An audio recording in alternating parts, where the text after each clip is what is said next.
Muy buenas noches, mis queridos y mis amados hermanos, mis queridas hermanas.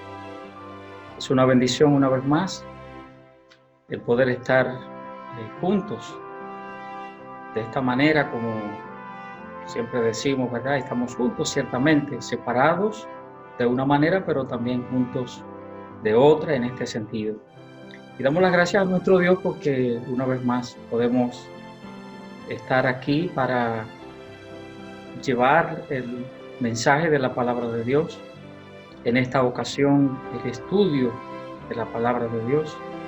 Así que deseo que Dios les bendiga a cada uno, que Dios esté ayudando a cada uno en sus hogares, en la calidez del hogar, junto con la familia, con su cónyuge, sus hijos e hijas, y poder interactuar entre todos y hacer cosas buenas.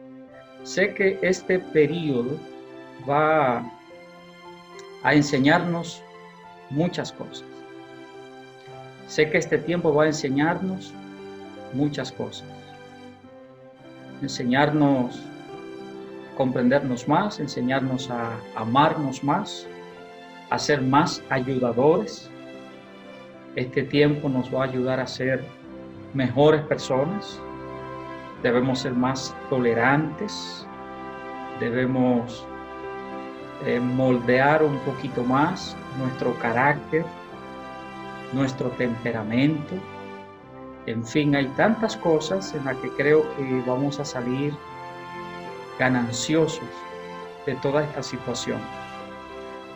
Es decir, que aunque debemos estar confinados en casa por ya cosas sabidas, todo esto también pienso que es un tiempo para que nosotros aprendamos como humanos las relaciones interpersonales, cómo deben llevarse de mejor manera, conocemos mejor al otro, miramos a los demás en quizás actitudes, actividades y asuntos en los que en otras ocasiones no lo habíamos visto. No habíamos visto a nuestros hijos o al cónyuge haciendo una u otra cosa, y ahora que estamos así juntos, sin poder salir y tener tantísimo tiempo juntos, entonces eso nos hace ver muchas cosas de los demás. Y los demás, pues ven también muchas cosas de nosotros. De modo que miremos esta parte también desde ese punto de vista. Como siempre, hermanos míos, estamos rogándole la oración los unos por los otros, que estemos orando siempre de manera constante, a sabiendas de que nuestra nación, el mundo entero, pero nuestra nación necesita mucho de nuestras oraciones. Como creyentes, ese es un buen ejemplo que podemos dar, un ejemplo que no solamente para la gente, para los otros que no nos están mirando, pero sí delante de nuestro Dios, pues seguir con nuestra dinámica espiritual de estar orando, leyendo la palabra, qué sé yo, enviando a la gente que no tiene al Señor Jesucristo algún mensaje de consuelo, de paz, de tranquilidad. Y todo eso obviamente tiene que emanar de la palabra de Dios. De modo que debemos seguir adelante, la vida tiene que seguir adelante en medio de estas limitaciones, pero seguimos adelante.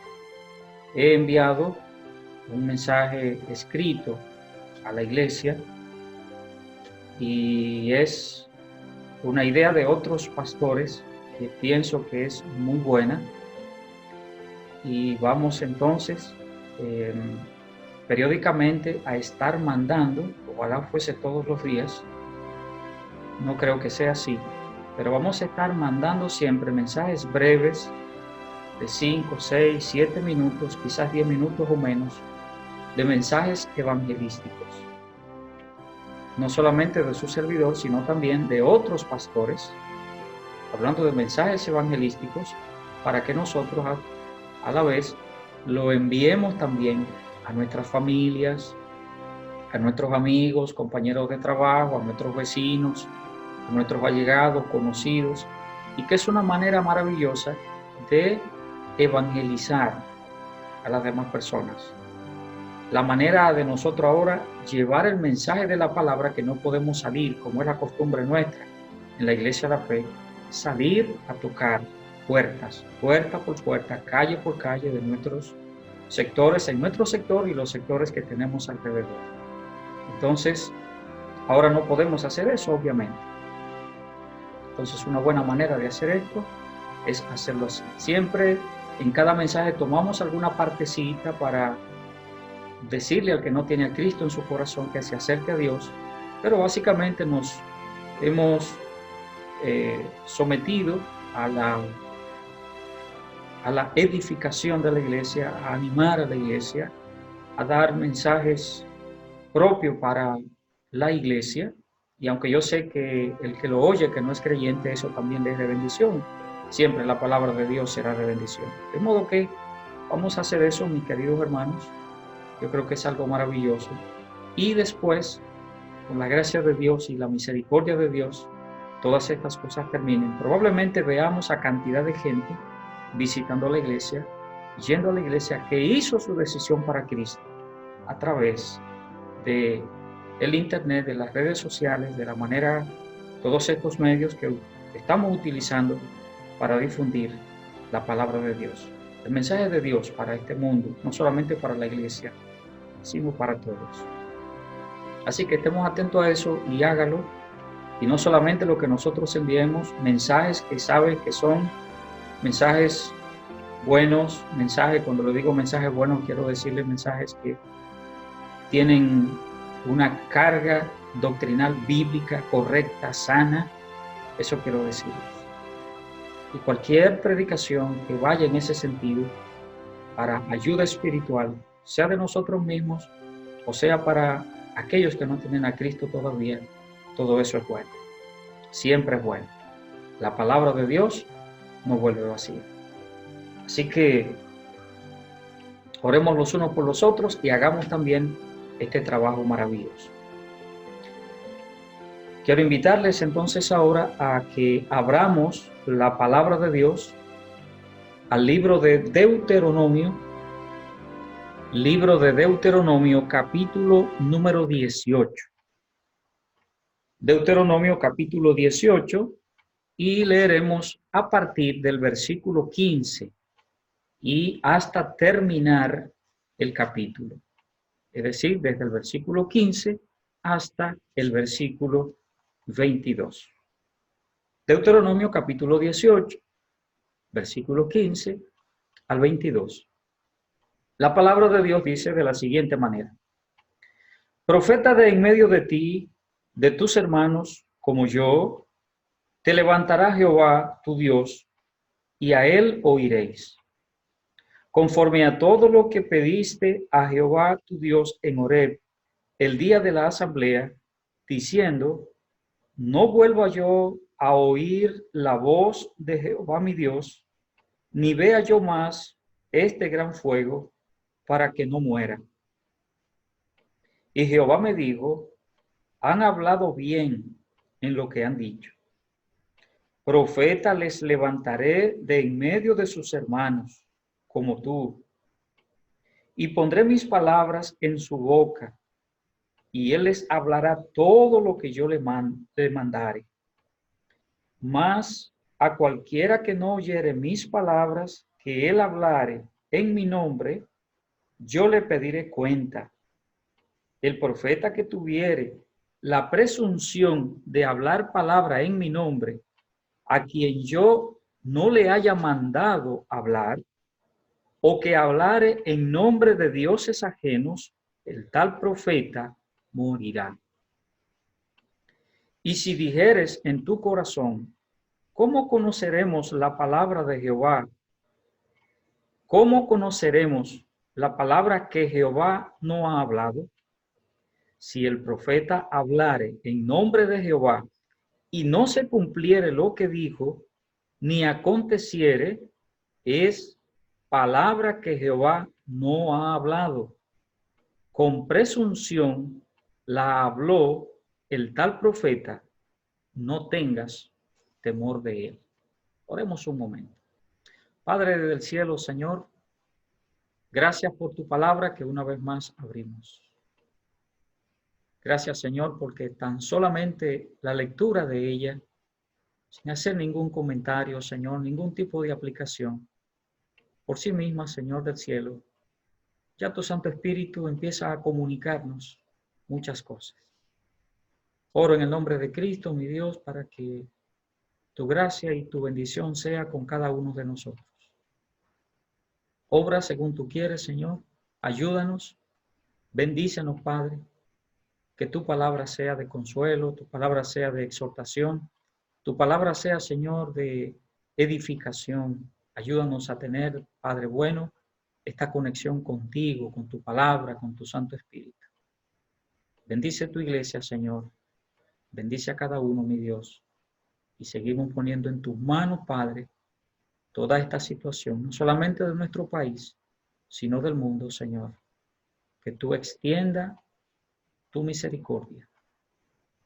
Como el cielo, Señor, que es el gran manto de esta tierra, de este mundo, así tu misericordia sea un manto enorme, gigantesco, que nos cubra, Señor, y que en esa misericordia tuya, Padre, tú nos libres de todas estas situaciones en el futuro inmediato, el futuro corto, Señor.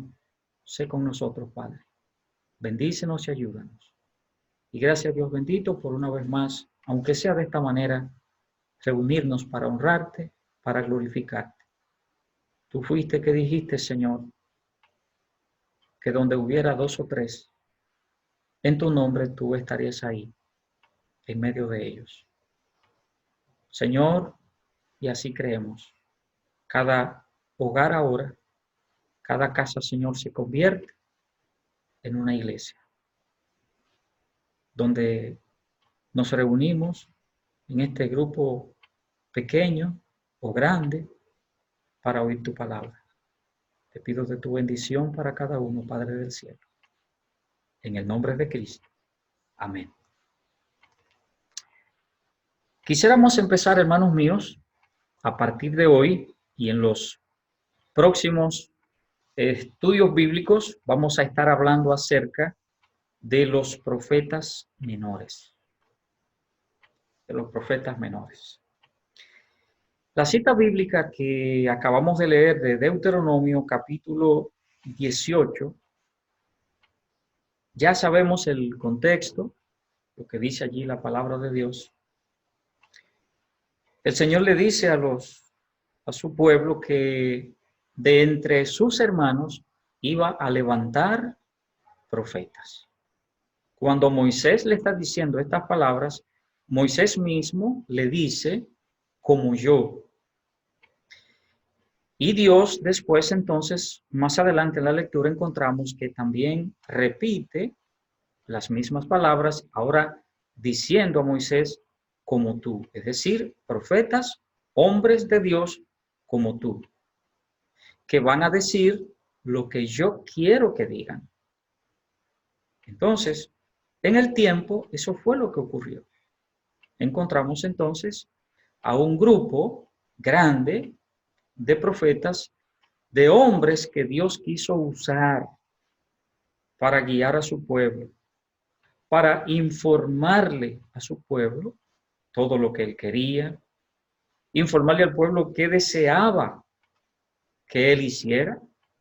Y los profetas entonces fueron utilizados para eso. Y tenemos entonces profetas mayores y menores. O sea, en el estudio de la palabra de Dios, así, ¿verdad? Vamos encontrando en todo lo que se va haciendo en la división que tenemos, ¿verdad? En la palabra de Dios, empezando con el Pentateuco, ¿verdad? Entonces, así seguimos libros históricos, libros proféticos, como estamos mencionando. Es decir, hay los libros bíblicos, los libros de la palabra de Dios de la Biblia han sido agrupados así por temas, digamos, ¿verdad? Y están entonces todos esos temas, así como vamos mencionando. Y pues están entonces los profetas, un grupo de profetas mayores y un grupo de profetas menores. Entonces, estos llamados profetas menores son llamados así por la extensión de sus escritos, no por la importancia de sus escritos o de sus profecías. ¿De acuerdo? Es decir, fueron escritores relativamente breves, pero no son menos importantes por el hecho de que sus escritos fuesen menos. La importancia de la palabra de Dios, la importancia en este caso de la profecía de estos profetas es exactamente la misma. Entonces los profetas mayores, pues obviamente son mucho más extensos en cantidad, ¿verdad? Y miramos, por ejemplo, Isaías tiene 66 capítulos, Jeremías tiene 52 capítulos. Lamentaciones, que tiene tan solamente 5 capítulos, sin embargo, es un tanto más extenso en cantidad de versículos, como se lo voy a decir en un momento. Es más extenso que el conjunto de todos los 12 profetas menores. Jeremías, bueno, ya decíamos Jeremías con 52 capítulos, y Lamentaciones, que también de Jeremías, 5 capítulos. Ezequiel con 48 capítulos, y el último de los profetas mayores, entonces, que es Daniel, con 12 capítulos.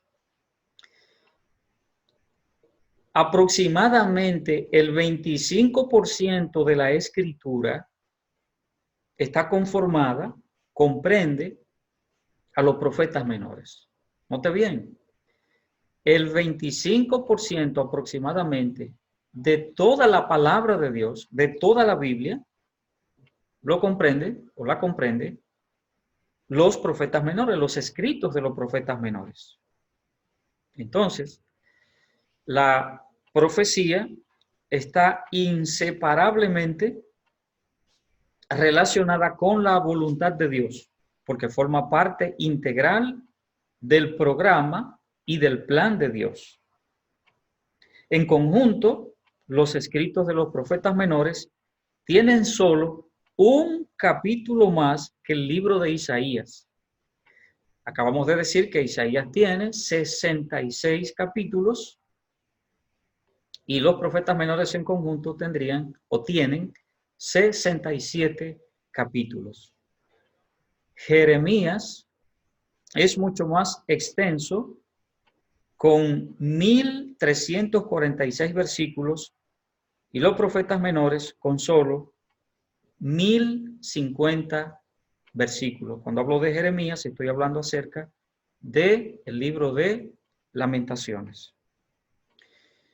Pero antes de que continuemos adentrándonos en el estudio de estos profetas y ver informaciones específicas, porque iremos mirando de cada profeta menor una serie de enseñanzas de cada uno de ellos en la medida que el tiempo nos alcance. Antes de todo esto, vamos a dar un vistazo a algunos aspectos importantes.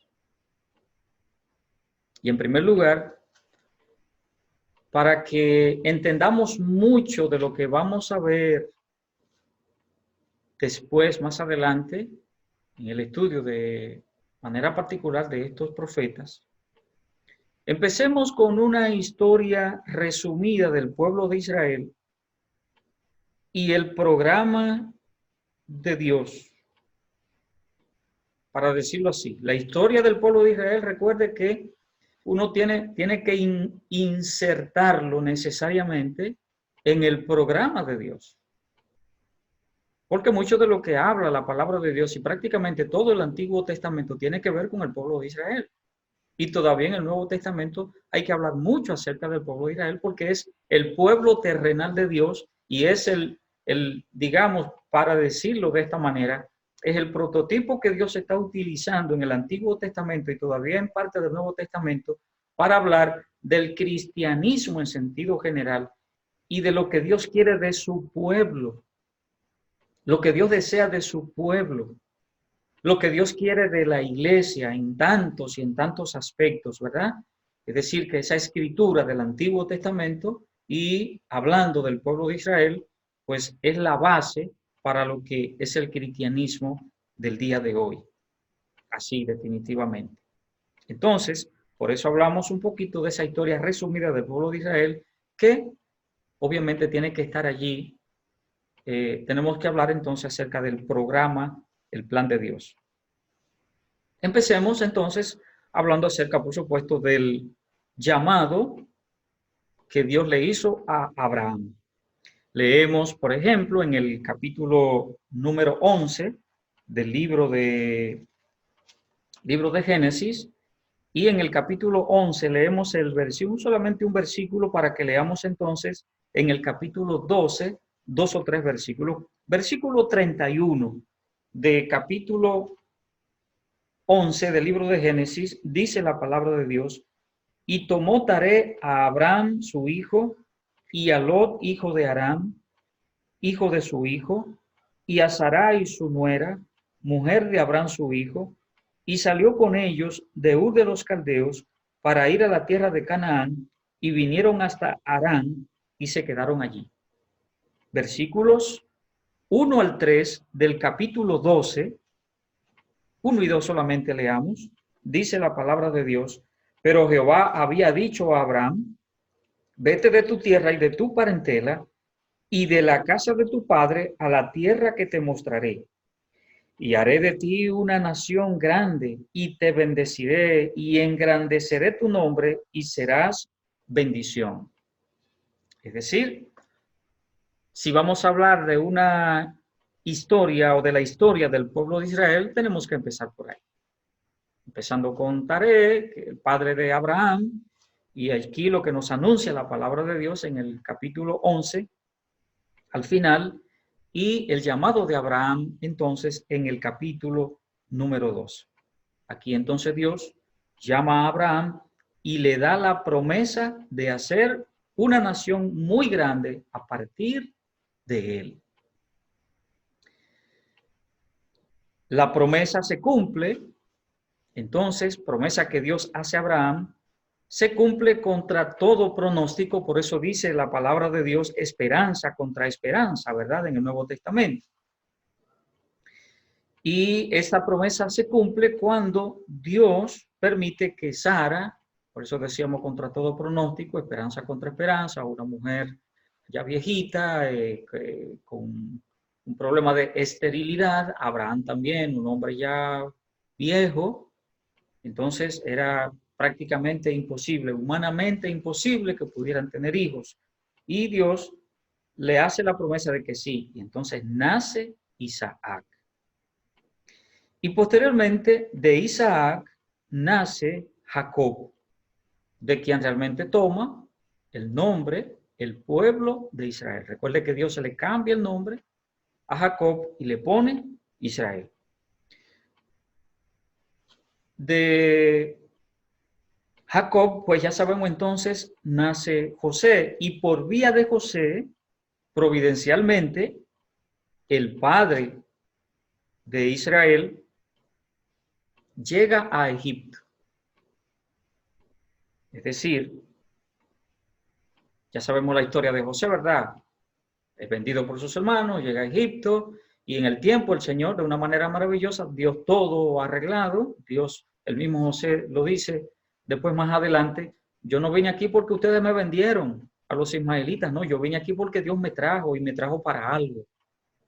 De tal manera que así sucede, ¿verdad? Entonces, ya cuando José se da a conocer a sus hermanos, conocemos ya también esa historia, entonces José manda a buscar a su padre Jacob y todas las personas que vivían allí. Viene la familia de José y llega a Egipto. Así llega entonces, digamos, Israel, el pueblo de Israel. No podemos hablar todavía quizá de pueblo de Israel de manera formal, pero digamos que así llega el pueblo de Israel entonces a Egipto. Y allí permanece 4 siglos. Así leemos, y note lo que dice la palabra también en el mismo libro de Génesis, el capítulo número 45. Note lo que dice allí la palabra de Dios. No vamos a leer tanto, vamos a leer estas citas bíblicas ahora porque en estas informaciones generales no vamos a dar muchas citas bíblicas, porque en esta breve historia, si nos detenemos a dar de cada aspecto de una cita bíblica, pues entonces vamos a durar, imagínense, un tiempo larguísimo solamente en esto. Capítulo 45, el versículo 25 y hasta el versículo 28, dice la palabra de Dios, capítulo 45, desde el versículo 25 hasta el final, el versículo 28 dice: y subieron de Egipto y llegaron a la tierra de Canaán, a Jacob su padre, y le dieron las nuevas diciendo, es decir, esto es los hermanos, ¿verdad?, de José, los hijos de Jacob que vienen, llegan, y por eso dice, llegaron a la tierra de Canaán, a Jacob su padre, y le dieron las nuevas diciendo, José vive aún, y él es señor en toda la tierra de Egipto. Y el corazón de Jacob se afligió porque no los creía. Y ellos le contaron todas las palabras de José que él les había hablado. Y viendo Jacob los carros que José enviaba para llevarlo, su espíritu revivió. Entonces dijo Israel, basta, José mi hijo vive todavía, iré y le veré antes que yo muera. Y en el capítulo 47, los versículos desde el 3 hasta el 6, leemos también, capítulo 47, versículo 3 al 6, también dice la palabra de Dios, Faraón dijo a sus hermanos, ¿cuál es vuestro oficio? Es decir, a los hermanos de José, ¿cuál es vuestro oficio? Y ellos respondieron a Faraón, pastores de ovejas son tus siervos, así nosotros como nuestros padres. Dijeron además a Faraón, para morar en esta tierra hemos venido, porque no hay pasto para las ovejas de tus siervos, pues el hambre es grave en la tierra de Canaán. Por tanto, te rogamos ahora que permitas que habiten tus siervos en la tierra de Gosén. Entonces Faraón habló a José, diciendo, tu padre y tus hermanos han venido a ti. Y así seguimos entonces leyendo todo el desarrollo de lo que ocurrió con el pueblo de Israel en Egipto, y como ya dijimos, por esos 4 siglos. Luego, entonces, pasado esos 400 años, esos 4 siglos, Dios llama a Moisés y lo convierte en el líder que sacaría de Egipto a su pueblo y los lleva al desierto y allí permanecen 40 años. Allí Dios entonces le dio leyes y se constituyeron como nación.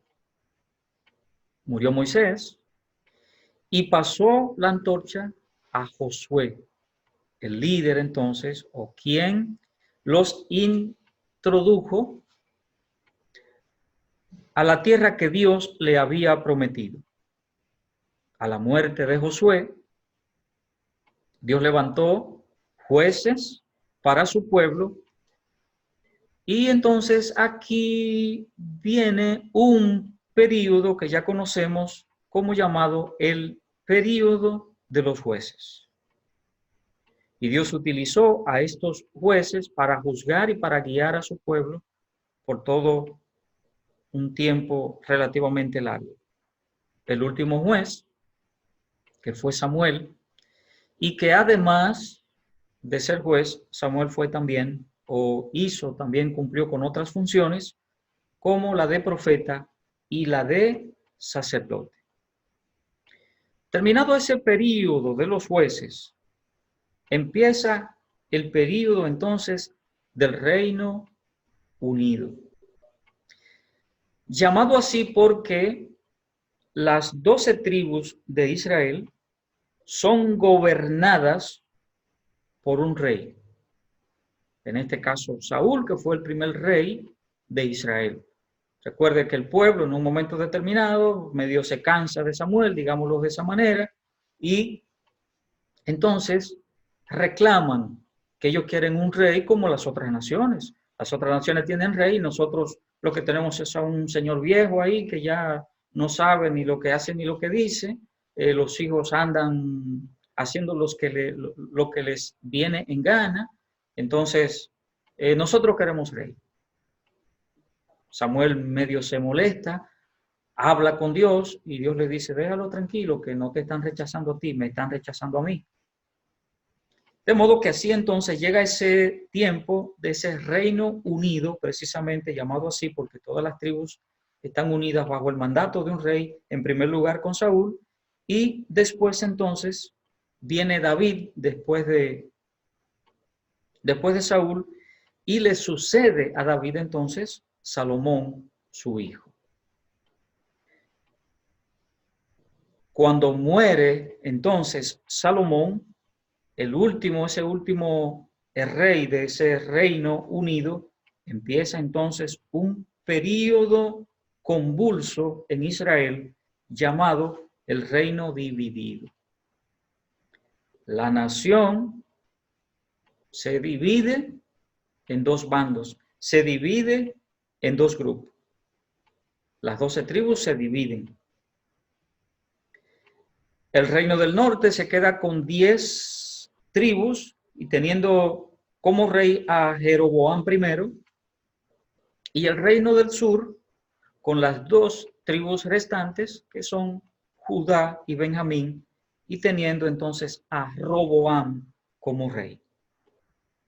El reino del norte, o Israel, que realmente así era que se le llamaba, o cuando uno lee, ¿verdad?, los libros históricos de primero, segundo de Reyes, primero, segundo de Crónicas, entonces así encuentra, ¿verdad?, que se habla de Israel para referirse a la parte del norte, o reino del norte. Entonces, prontamente, digamos, se rompe este reino del norte y son tomados cautivos y son llevados a Asiria. A raíz entonces de la desaparición del reino del norte, comienza otro período entonces llamado el reino solitario. Y se le denomina así reino solitario porque queda solamente Judá, reino del sur. Este período entonces fue marcado por la aparición de unos tantos reyes que fueron reyes muy piadosos, hombres que tenían un temor de Dios incomparable, hombres que amaban a Dios, que oían a Dios, que querían obedecer a Dios, y todo esto pues fue de alguna manera de ayuda, aunque momentáneamente. Entonces, aunque hubo estos reyes que fueron muy piadosos, sin embargo, años después también fueron exiliados. El reino del sur también es exiliado y aquí es donde encontramos entonces la deportación, son deportados, son llevados a Babilonia. 70 años después del exilio, los judíos empiezan su regreso desde Babilonia a su pueblo Israel, empezando la reconstrucción del templo y los muros de Jerusalén. Desde Samuel y hasta el regreso del exilio, el ministerio profético siempre acompañó al pueblo de Israel. Dios siempre quería comunicarse con su pueblo y decirle lo que tenía que decirle lo malo que habían hecho y lo bueno que pueden hacer, siempre reclamándole que lo habían olvidado, que lo habían dejado perdón, y que habían caído en idolatría, abandonando a su Dios. Entonces, encontramos que Malaquías es el último profeta después de estos 400 años de silencio. Recuerde que Malaquías, que es el último de los profetas, entonces a partir de ahí hay 4 siglos, hay 400 años de silencio, silencio que se rompe con la aparición de Juan el Bautista, ya en el Nuevo Testamento, y que Malaquías precisamente anuncia a Juan el Bautista, que vendría como precursor del Mesías, como precursor del Señor Jesucristo, solamente que tienen que transcurrir esos 4 siglos para que esa profecía acerca de Juan el Bautista se cumpliera. Entonces, con Juan el Bautista comienza también el ministerio del Señor Jesucristo. Juan el Bautista empieza a anunciar al Señor Jesucristo. De modo que leemos entonces en los evangelios la vida del Señor Jesucristo, leemos de su nacimiento, de su ministerio, de su muerte, de su resurrección y de su ascensión. En este punto entonces empieza la era apostólica. Muere el Señor Jesucristo, los apóstoles a quienes Él llamó son ahora los que tienen el mandato que Él les deja de ir por todo el mundo y predicar el Evangelio. En el libro de los Hechos, pues le dice, ¿verdad?, que cuando recibieran el Espíritu, entonces tenían que ir a ser testigos, no solamente predicar ahí en Jerusalén, sino también en Judea, en Samaria y hasta lo último de la tierra, Hechos 1:8. Entonces, empieza esa era apostólica. Y a partir de aquí empieza el desarrollo de la iglesia, las misiones, hasta llevar el evangelio hasta lo último de la tierra, hasta que Cristo venga por su iglesia. Pudiéramos decir que esta historia brevísima, así como lo hemos dicho desde Abraham, desde Taré, padre de Abraham, y hasta el día de hoy, para decirlo así, sin dar muchos detalles porque no podemos. Entonces, al hablar acerca de la profecía y hablar acerca de estos profetas menores, debemos empezar por ahí precisamente porque estamos hablando del pueblo de Israel, de su formación y que tantas cosas que van a ocurrir va precisamente en torno al pueblo de Israel. Y esas profecías van en torno al pueblo de Israel. Miremos entonces en segundo lugar, miremos también entonces cuál era la situación real del pueblo de Israel y qué era la razón del trabajo profético de estos santos hombres de Dios. O sea, la situación del pueblo de Israel es lo que llevó a que estos hombres, Dios los utilizara, Dios los levantara como profetas, como leímos en Deuteronomio, capítulo 18, que de entre tus hermanos, de entre tu pueblo, te voy a levantar profetas. Entonces, ¿cuál era esa situación del pueblo de Israel? En primer lugar, había por supuesto una tribulación nacional, porque hemos hablado que cuando se dividió el reino después de Salomón, fueron llevados cautivos, tanto el reino del norte como el reino del sur. El reino del sur, por supuesto, 100 y pico de años después, pero de todos modos llevados cautivos. ¿Sí? Entonces, había una tribulación nacional, por supuesto. En segundo lugar, había un trastorno político entre ellos mismos, ¿verdad? Entre ellos mismos. La situación política difícil.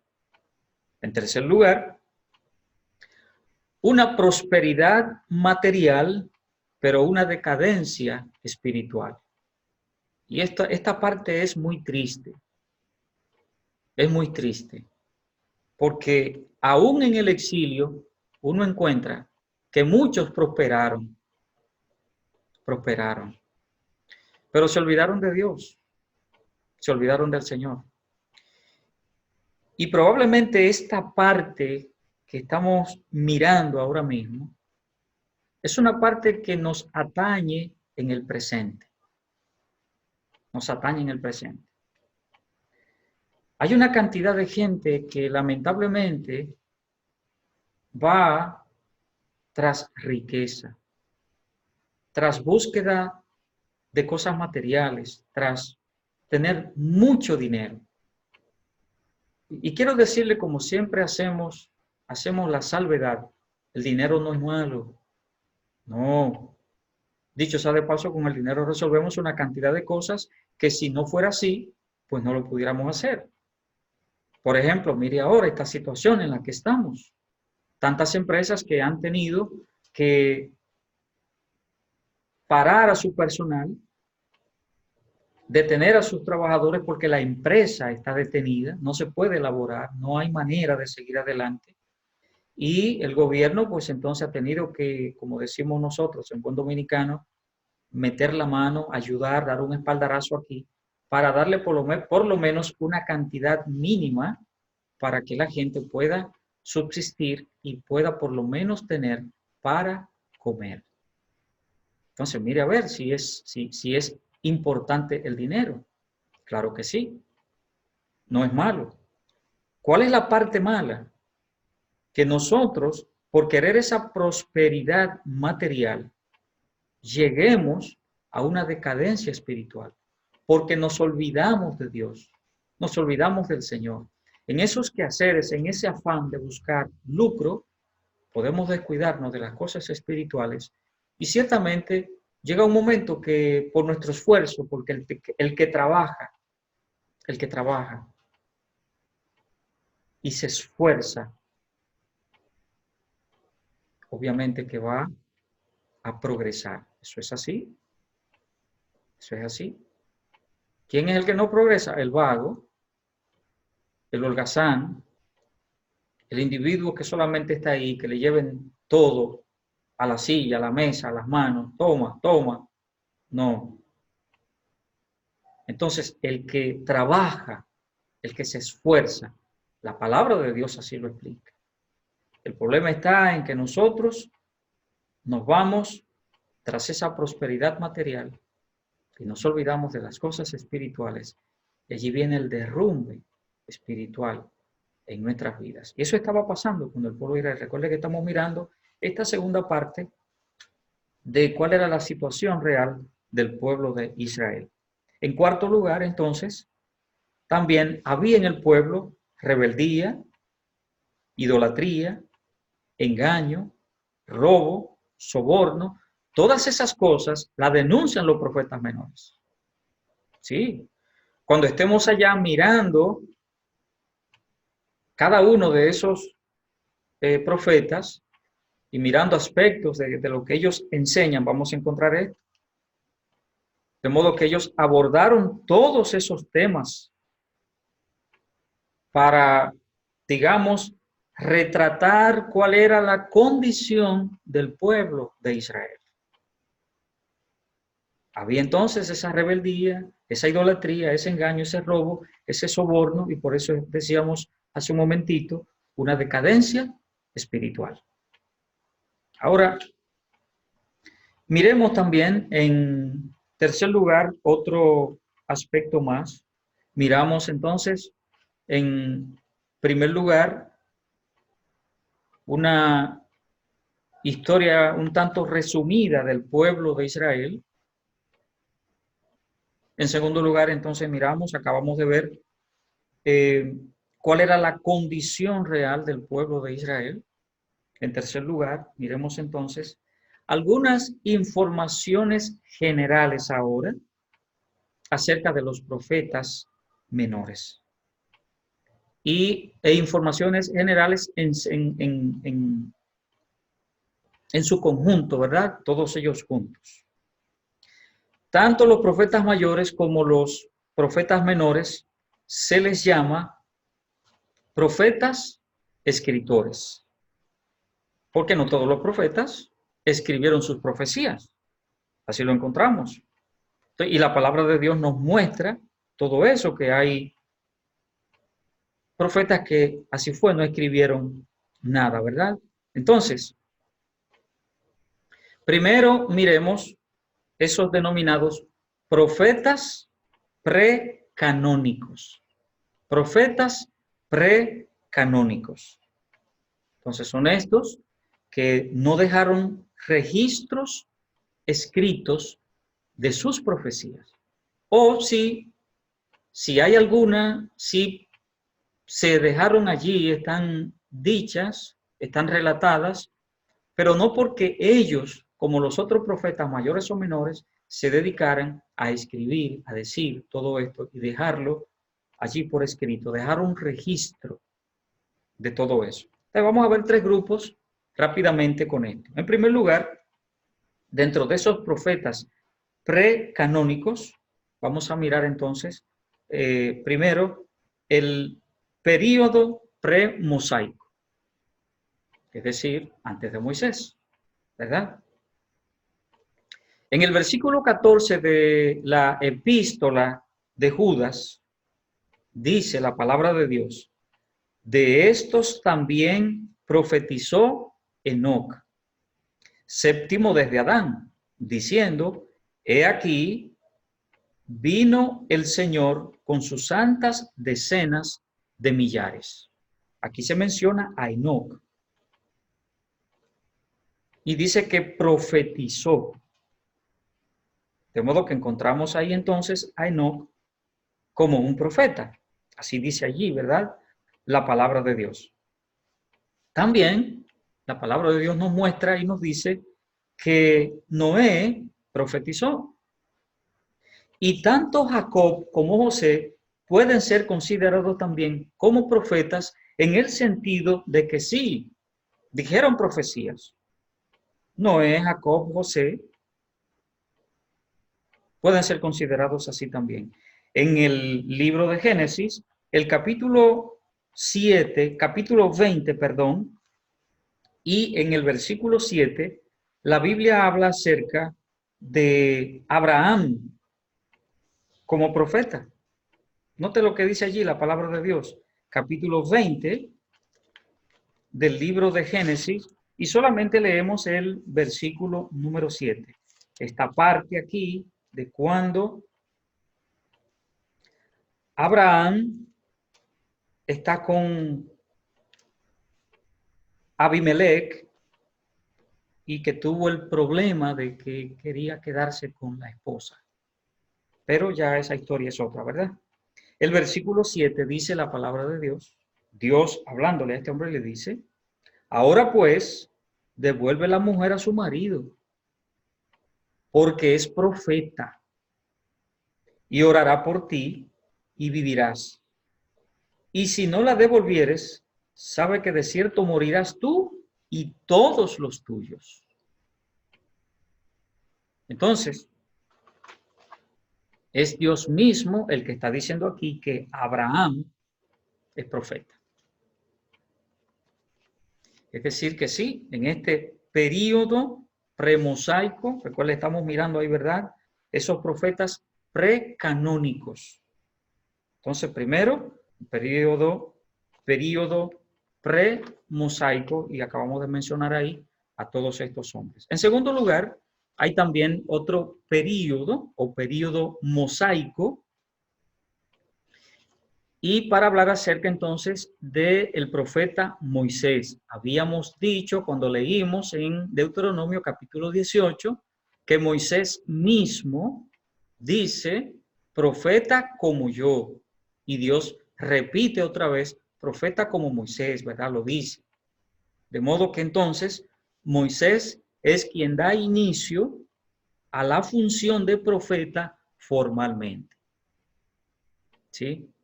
Entonces, ese es en el período mosaico. Ahora, número 3, el período de Samuel. Período de Samuel.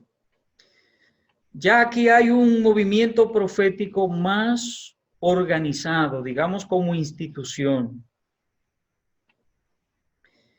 Se menciona, por ejemplo, los hijos de los profetas, también en los tiempos de Elías, ¿verdad?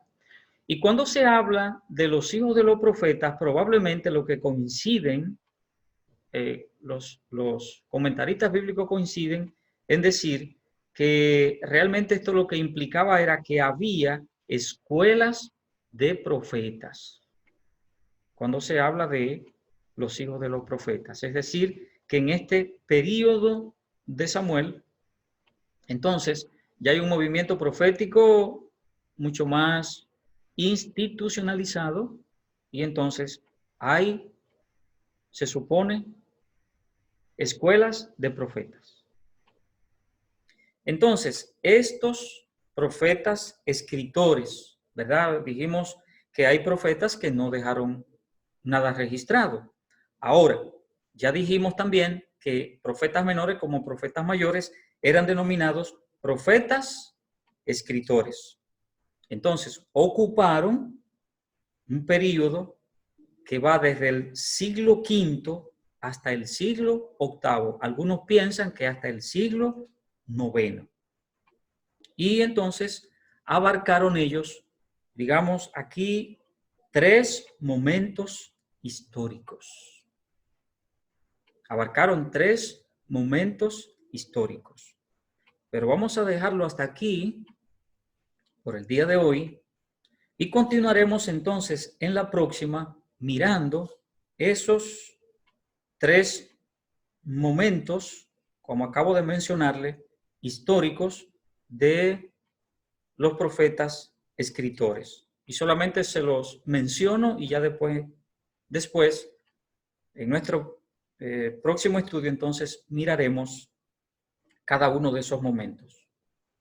Ahí encontramos entonces el período o el momento neo-asirio, un segundo período, otro momento histórico neo-babilónico y un tercer período o momento de la historia que es el período persa. Entonces, ya vamos a hablar un poquito más detenidamente de cada uno de esos momentos de la historia, momentos históricos en los que se ocuparon estos profetas menores. Y queridos hermanos, el mirar todas estas cosas trae a nuestra mente, trae a nosotros el recordatorio de que Dios ha dicho todo, todo, absolutamente todo, está registrado en su palabra. Que nosotros no podamos saber exactamente todo lo que Dios ha dicho porque hay cosas que solo le pertenecen a Dios. Así dice la palabra de Dios en el libro de Deuteronomio capítulo 29, cosas que le pertenecen a Dios solamente y solamente a Él. Pero que Dios con sus profetas, a través de sus profetas, dijo todo lo que va a acontecer a este mundo, sobre todo lo que va a acontecer contigo y conmigo como la iglesia de Cristo. Y que en el Nuevo Testamento todo eso es corroborado, aumentado, con muchas noticias nuevas de lo que va a ocurrir con la iglesia de Cristo, la iglesia de Dios. ¿Qué tiene el Señor preparado para nosotros? Fíjese cómo hemos traído, ¿verdad?, desde el principio todo lo que Dios ha querido hacer con su pueblo. Para nosotros una extensión de tiempo larguísima, de miles de años, pero recuerde que Dios no está sometido a tiempo, que para Dios un día es como 1000 años y 1000 años como un día.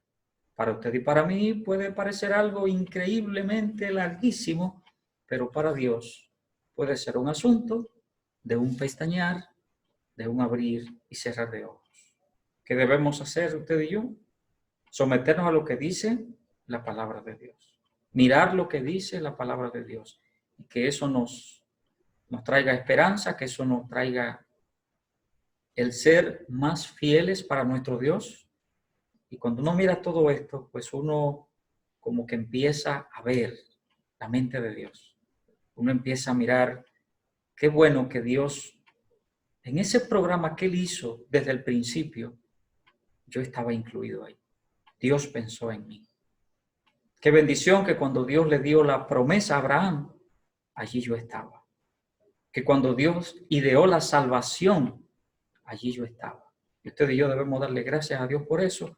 Y recuerde que todo lo que Dios ha dicho, sean profetas mayores o profetas menores, que son lo que nos ocupa ahora como objeto de estudio, dígalo quien lo diga, es de bendición para nosotros, pero sobre todo, esa es la verdad de Dios para estos tiempos. Así que, hermanos míos, seguimos adelante. Recuerde, orando los unos por los otros. Y en la próxima, entonces, continuamos con este estudio acerca de los profetas menores. Dios les guarde y Dios les bendiga ricamente.